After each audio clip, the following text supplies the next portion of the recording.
Okay, so Ed here with Nose and Friends, and we're going to make ourselves a tool. Um, this tool is available for purchase for those who aren't very good fabricators or just, don't have the time or tools. But the tool is to take apart our ShockWaves so we can rebuild them because they've been sitting for 10 years and the O-rings are shot on the inside. I bought them as used so they don't fall underneath warranty. If you do buy stuff from Ride, it does fall underneath warranty for 1,000,001 miles. Just make sure you hang on to your receipts. So we're going to make the tool. To find out the tool size, we know it holds onto 5/8 inch stems, so it's slightly smaller than 5/8, so it can squeeze on the 5/8 inch stem. It's made out of aluminum, so it doesn't hurt the stem of the shock. So we took a picture of it, and we're just going to go and see what it looks like. You can also do this with a photocopy.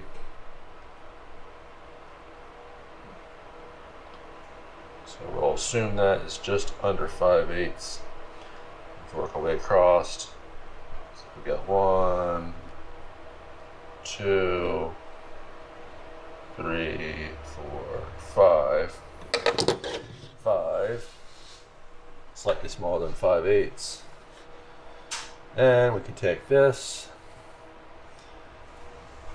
Take 5 divided by 8 equals 0.625 times 5 equals 3 1/8 inches. We know it's a little bit less, so we'll say 3 inches.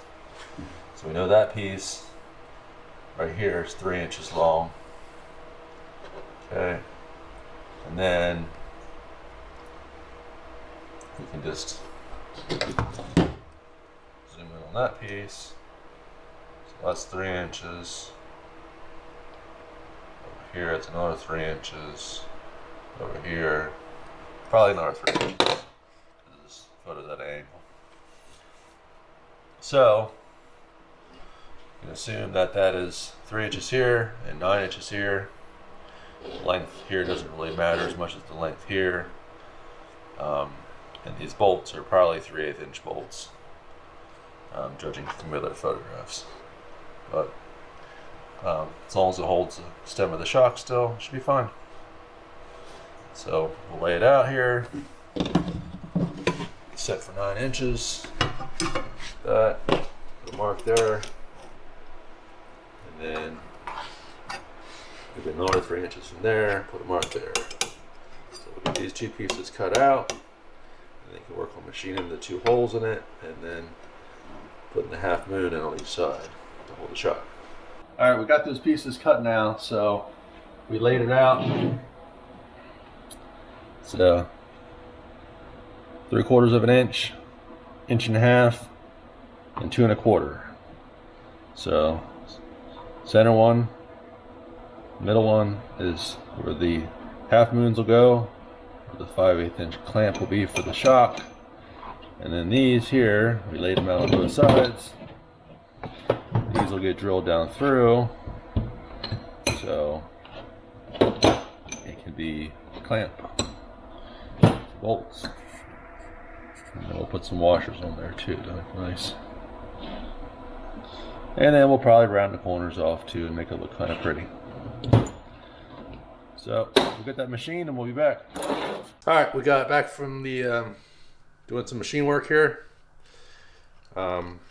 Basically, after we made those cuts that I showed you, we took and lined it up on the mill. You can also use a drill press. Line it up, put a center line here, center line there, center line there. Line it up on the drill press, put it in the vise, clamp it down tight so it's parallel. Drill down through, made these all the way to 3/8. Then after those were drilled,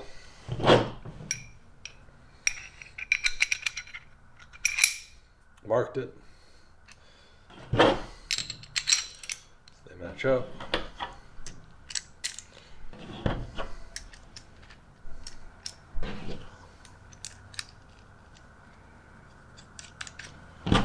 And then we took some 1/8 inch washers and put them inside here. And then we clamped it down tight. The 1/8 inch washers. Put this back in the vise on the drill press. And then drilled this out to 3/8, and then drilled it out to 5/8, having those 1/8 inch washers in there.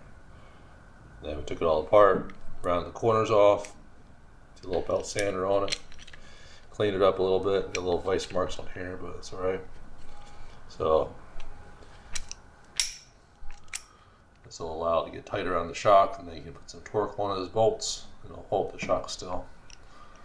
Hold the stem still in the cylinder of the shock, the rod, and take it apart. So that's it.